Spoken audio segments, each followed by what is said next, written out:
Halo guys, welcome back to Korea Ramit bersama orang Korea yang medok. Oke, follow-follow. Di video kali ini aku mau menyampaikan satu kejadian yang terjadi di Daegu. Dan ini kejadiannya baru terjadi sekitar 2-3 tahunan yang lalu. Dan ini menurutku merupakan kasus yang perlu benar-benar kita perhatikan karena seorang suami menyuruh istrinya untuk menjual badannya. Apa yang terjadi? Langsung kita mulai. Cerita kali ini berawal mula di tahun 2022, lebih tepatnya di bulan Agustus. Ada seorang perempuan yang bernama Mira dan di tahun itu dia berusia 23 tahun. Nah, cewek ini entah kenapa mulai bulan Agustus setiap kali ketemu mamanya dia itu pinjam uang atau kadang itu minjem HP mamanya dan mentransfer sejumlah uang yang lumayan besar ke rekeningnya. Nah, jumlah yang ditransfer sama Mira ini, maksudnya uang yang dia ambil dari mamanya ataupun dia pinjam dari mamanya ini mencapai sekitar 1,6 hingga 1,7 Korea won setiap kali ketemu. Awalnya mamanya ngira mungkin dia ada kebutuhan atau gimana sehingga dibiarkan. Tapi karena ini terus-menerus berlanjut dan jujur mamanya bukan orang kaya juga, akhirnya mamanya pun tidak bisa meminjami dan mulai tanya, "Hei, kamu ini ada apa kok tiba-tiba minjem uang terus? Udah gitu kamu kan anaknya anak yang hemat, gak suka beli barang-barang branded.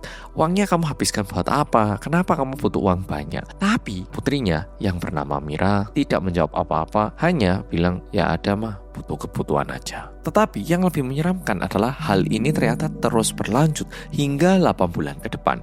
Lebih tepatnya hingga tahun 2023 bulan Maret. Mamanya Mira merasa Mira ini tiba-tiba menggunakan ataupun menghabiskan ataupun menghilangkan sejumlah uang yang sangat besar dalam waktu yang singkat, sehingga mamanya mulai mengajak ataupun membujuk anaknya untuk pergi ke kantor polisi kalau misalnya dia ditipu atau gimana. Namun Mira ini malah kayak ketakutan, kayak bener-bener kayak gemeteran gitu dan gak mau untuk pergi ke kantor polisi. Tapi untungnya berkat bujukan dari mamanya, akhirnya Mira berhasil dibawa ke kantor polisi. Setelah sampai di kantor polisi, Mama dan Mira langsung melaporkan apa yang sedang terjadi dan polisi pun mulai melakukan pengecekan.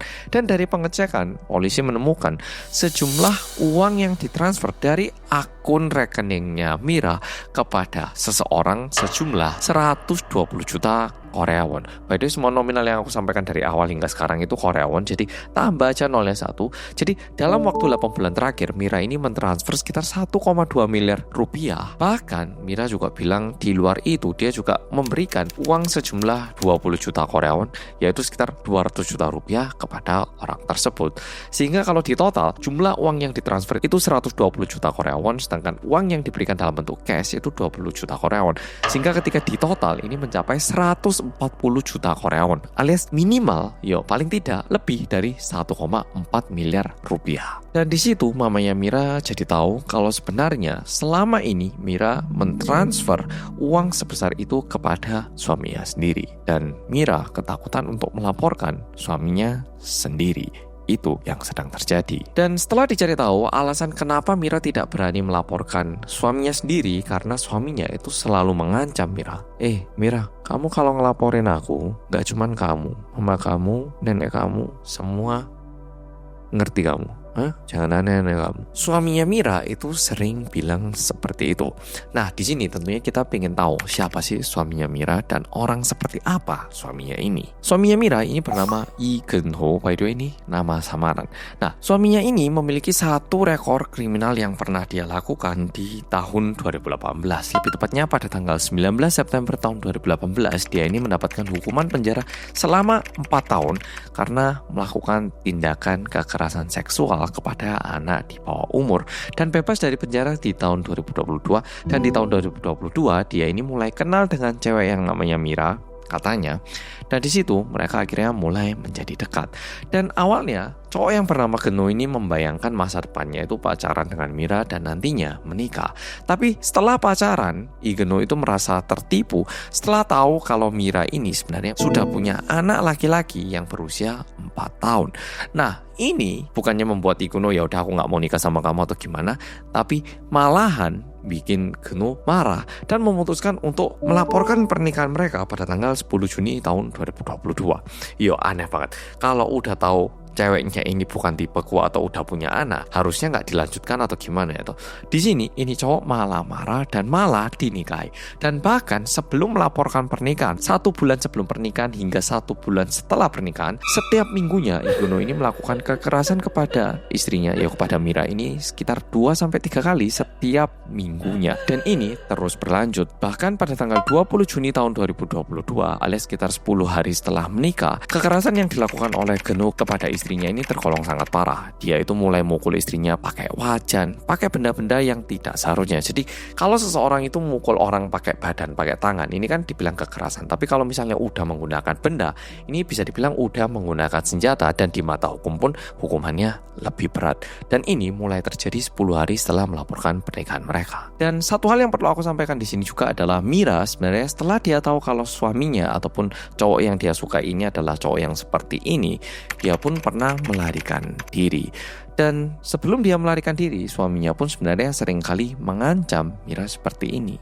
Lek kamu berani-beraninya niru tingkah laku cewek di tahun 2017 yang bikin aku masuk penjara, hati-hati loh kamu, hancur kamu, tak pukuli dari atas sampai bawah kamu. Kamu jangan berani-beraninya kamu. Nah, karena suaminya juga sering ngancam kayak gini dan juga Mira ini bisa dibilang udah takut secara mental, dia itu nggak berani melawan. Sehingga satu-satunya cara yang pernah diambil sama Mira yaitu dia melarikan diri dari rumah dan tinggal sendiri di satu kamar yang ukurannya kecil. Namun itu pun nantinya ketahuan, sehingga setelah ketangkap ya lebih dipukul lagi. Bahkan kekerasan yang dilakukan oleh si Geno kepada Mira ini benar-benar kelebihan batas. Ada kalanya dia itu bilang, di pergelangan kakimu ada tato nama mantanmu, tak hapusin ya. Bawa api dibakar. Kamu kok nakal? Bawa pisau, pahanya ditusuk jerep. Udah luka terbuka tapi tetap tidak dibawa ke rumah sakit. Tentunya hal seperti ini membuat Mira sangat takut kepada suaminya, tapi di luar itu Mira juga menjadi sangat ditaklukkan sama suaminya. Dan bahkan kekerasan yang dilakukan oleh Geno kepada Mira ini terkesan, kalau berdasarkan seorang profiler, terkesan merupakan kekerasan yang dilakukan oleh cowok-cowok di Gajulbem. Wah, langsung bingung apa itu Gajulbem itu, Mas, kok ono bahasa Koreanya. Nah, tak beritahu, Gajul itu artinya keluar dari rumah. Jadi anak-anak yang melarikan diri dari rumah.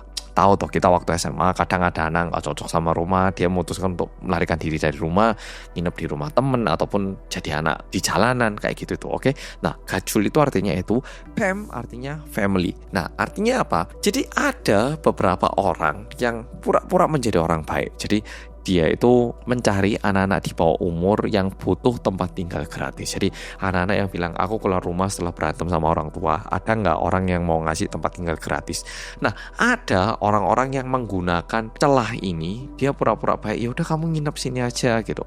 Nah, setelah nginep, kamu kira gratis? Ya kamu harus berhubungan sama aku. Nah, ada orang-orang yang seperti ini. Jadi aku nggak yakin berapa persen orang yang baik, berapa persen orang yang jahat. Tapi logikanya, siapa sih yang mau memberikan tempat penginapan gratis, kecuali kamu merupakan orang yang punya badan yang memang membantu anak-anak seperti ini, ataupun orang-orang yang sangat peduli tentang ini. Karena siapa yang mengizinkan orang asing untuk tinggal di rumah kita tanpa sepengetahuan dia ini anak seperti apa? Dan biasanya karena anak-anak yang keluar dari rumah ini nggak punya uang dan juga nggak punya tempat tinggal, mereka pun nantinya punya satu geng sendiri. Nah, satu geng sendiri ini biasanya dipanggil Gajulbem. Nah, di situ mereka mulai belajar gimana caranya beli rokok, gimana caranya mendapatkan penghasilan dengan cara-cara yang ilegal. Mungkin misalnya dia pergi ke toko yang seharusnya tidak boleh merokok, di situ ngerokok, terus bilang, loh kok kamu biarkan tamu ngerokok, mau saya laporkan ke pemerintah, kalau enggak ini uang damai kasih saya berapa. Nah, hal-hal seperti ini yang biasanya dilakukan, yaitu cara-cara yang negatif gitu. Dan terkesan kalau berdasarkan profiler, terkesan Mira ini dulunya merupakan anak yang seperti ini, sedangkan suaminya Geno merupakan orang-orang yang juga memanfaatkan anak-anak di tempat ini. Nah, kenapa profilernya bilang seperti itu? Karena tadi aku udah bilang kalau Mira ini punya anak usia 4 tahun ya toh. Itu pun sebenarnya kita nggak tahu siapa suaminya. Jadi diperkirakan di usia muda Mira ini memang keliling sana sini dan dia juga nakal, dan diakibatkan itu dia hamil dan melahirkan anak tanpa sepengetahuan siapa suaminya. Sedangkan Geno diperkirakan dia itu udah sering melakukan hal-hal seperti ini, bahkan itu alasannya kenapa dia masuk penjara di tahun 2018 ya ketemu cewek yang di tahun 2017 itu. Dan di luar itu profiler juga merasa bagaimana Geno melakukan kekerasan ini sangat mirip dengan cowok-cowok yang memanfaatkan cewek-cewek yang melarikan diri dari rumahnya. Jadi ada satu mainan yang paling sering dilakukan oleh anak-anak di sini. Jadi anak-anak yang udah melarikan diri ini kan juga ada hierarkinya ya, atau mungkin yang udah keluar dari rumah 5 tahun, nah dia ini paling senior, atau ada hierarkinya sendiri lah. Nah di situ biasanya yang di atas itu bisa ngasih perintah kepada yang di bawah, kamu cekik leher kamu sendiri sampai pingsan. Nah, jadi mereka nyekik di daerah pembuluh darah sini. Nah, nantinya biru pingsan ya toh. Nah, pingsan otomatis tangannya lepas, nanti bangun lagi. Nah, mereka itu sering melakukan mainan-mainan seperti ini dan mereka pun paham kalau kamu udah tak taklukkan secara mental, kamu pasti melakukan hal seperti ini. Dan terkesan cowok yang bernama Geno alias suaminya Mira ini sangat tahu bagaimana cara mengontrol mentalnya Mira. Dan bahkan profilernya juga menduga ada kemungkinan juga Geno sama Mira ini sebenarnya udah saling tahu sekitar 10 tahun yang lalu dan mulai terhubung lagi melalui Instagram ataupun sosmed setelah Geno keluar dari penjara, karena dilihat itu kayak terlalu nyambung gitu. Nah, ini merupakan analisa dari profiler. Nah, kembali lagi ke ceritanya. Dan masalahnya 2 bulan setelah mereka menikah, tadi kan aku bilang mereka menikah tanggal 10 Juni tahun 2022 ya toh. Nah, di bulan Agustus tahun 2022 Mira ini mulai menjual diri. Tentunya ini merupakan tindakan ilegal karena di Korea jual beli jasa seks itu merupakan sebuah tindakan ilegal. Nah, tapi yang nyuruh adalah suaminya. Yang lebih penting di sini adalah suaminya itu menyuruh Mira untuk melayani minimal 10 dan kadang sampai 20 cowok per harinya. Sampai Mira itu cuma tidur 1 jam. Dan kalau Mira ngantuk, itu malah dikata-katain dan dipukul untuk melayani lebih banyak cowok lagi. Dan diperkirakan tiap kali dia melayani 1 cowok itu mendapatkan jasa sekitar 100.000 hingga 200.000 Korea won. Nah, itu setiap harinya. Dan setiap harinya itu juga ada biaya minimal yang harus dia dapatkan. Jadi kayak kamu per harinya nggak tahu gimana caranya kamu harus dapatkan 100.000. Nah, misalnya kayak gitu. Dan di hari dia nggak bisa menyanggupi jumlah itu, Mira itu pergi ke rumah mamanya dan meminta uang ataupun meminjam uang dari mamanya, dan ini ditransfer kepada suaminya. Jadi 2 bulan setelah menikah, Mira itu udah sepenuhnya ditaklukkan sama suaminya. Dipukul, dijual, lokasinya juga selalu di tracking dan dijadikan menjadi korban kekerasan seksual. Dan kejadian berikutnya terjadi pada bulan Oktober tahun 2022. Nah, nggak tahu kenapa hari itu suaminya marah banget sehingga Geno ini membawa Mira ke toilet, dan di situ Mira itu dikasih 1 sumpit dan disuruh untuk makan kotoran manusia yang ada di WC. Ya, dan karena Mira udah benar-benar ditaklukkan, akhirnya dia pun nurut apa yang disuruh sama suaminya. Dan hal ini terus-menerus berlanjut. Dan semua ini akhirnya bisa dibilang mulai berakhir pada tanggal 23 Maret tahun 2023. Jadi waktu dia pergi ke kantor polisi sama mamanya itu, Mira memutuskan untuk menghubungi pusat KDRT yang ada di Korea. Karena pada minggu itu pun sebenarnya Mira juga dipukuli sampai tulang rusuknya itu kerasa kayak memar, dan setiap kali bernafas Mira ini merasa kayak ada tekanan dari luar ke arah badannya gitu.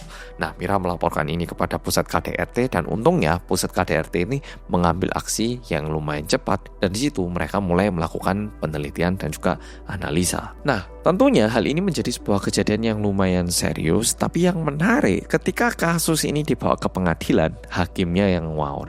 Di sidang pertama, suaminya itu dijatuhkan hukuman penjara 8 tahun karena melakukan kekerasan menggunakan senjata dan juga melakukan kekerasan seksual dan memaksa istrinya untuk menjual jasa seks. Tapi yang menarik, hakim di Korea ini yang bikin profiler di Korea juga nggak paham, di sidang kedua memberi diskon hukuman dari 8 tahun menjadi 3 tahun dengan syarat uang damai 60 juta Korea won. Dan entah kenapa di situ Mira pun menuliskan permohonan agar hakim tidak menghukum suaminya. Dan kalau berdasarkan analisa profiler dan juga seperti yang bisa kita bayangkan, tentunya si Mira ini udah sangat ditaklukkan sama si Geno. Jadi tentunya Geno pasti bilang beberapa kali kepada Mira, sampai aku masuk penjara lagi, kelihatan kamu, nenek kamu, mama kamu duluan yang kena. Ataupun ancaman-ancaman lain yang tentunya membuat Mira sangat takut untuk membiarkan suaminya terkena hukuman sepanjang 8 tahun. Padahal kalau dipikir, hukuman 8 tahun untuk tindakan yang dilakukan sama Geno ini bisa dibilang malah kurang. Tapi ini pun diturunkan menjadi 3 tahun. Geno masuk penjara di tahun 2023 dan akan bebas tahun depan, tahun 2026, dan orang ini akan berkeliaran bebas lagi di Korea. Nah, satu hal yang sebenarnya sangat disayangkan, sebenarnya saat Mira menjual dirinya, sebenarnya kan cukup banyak cowok yang bayar untuk melakukan hubungan seks sama Mira ini, atau dan sebenarnya mereka itu tentunya bisa ngelihat ada luka-luka ataupun kayak sayatan ataupun lebam-lebam di badannya Mira. Tapi kenapa cowok-cowok ini tidak ada yang membantu? Karena mereka pun sedang melakukan tindakan ilegal. Sama misalnya ada seseorang beli obat terlarang. Nah, waktu beli, loh kok ceweknya terkesan kayak sedang dipaksa untuk melakukan hubungan seks sama diperkosa sama orang gitu. Pengen melaporkan. Tapi kondisinya ini orang juga lagi beli obat terlarang, sehingga kalau ngelaporkan aku pun kena. Nah, sehingga meskipun ada saksi-saksi yang sebenarnya bisa melaporkan, mereka pun tidak bisa melaporkan, dan ini pun sebenarnya bisa dibilang udah ada di dalam rencananya si Geno. Jadi Geno benar-benar tahu gimana caranya menaklukkan istrinya dan bagaimana caranya mendapatkan uang menggunakan istrinya tanpa dilaporkan oleh cowok-cowok lain, yaitu dengan cara mengundang cowok-cowok ini datang ke jasa yang ilegal sehingga mereka pun nggak bisa melaporkan. Dan sebenarnya cowok-cowok ini pun lebih haus untuk melepaskan hasratnya dibandingkan memedulikan bagaimana kondisi perempuan itu. Oke, Polo, video kali ini sampai di sini, dan ini beneran kejadian nyata. Dan yang lebih mengagetkan, profiler di Korea ini bilang sebenarnya ada seorang profesor yang juga pernah maksa muridnya untuk makan kotoran manusia. Dan ini salah satu bentuk bentuk power yang menunjukkan kalau kamu ini loh tak lihat di bawah manusia. Ya, jadi mungkin di minggu depan ataupun di konten berikutnya ataupun berikutnya aku bakal bawakan kejadian nyata tentang ini, seorang profesor yang maksa mahasiswa ataupun mahasiswinya untuk makan kotoran manusia. Oke, Pol, video kali ini sampai di sini. Makasih sudah nonton dan sampai jumpa di video berikutnya. Dadah.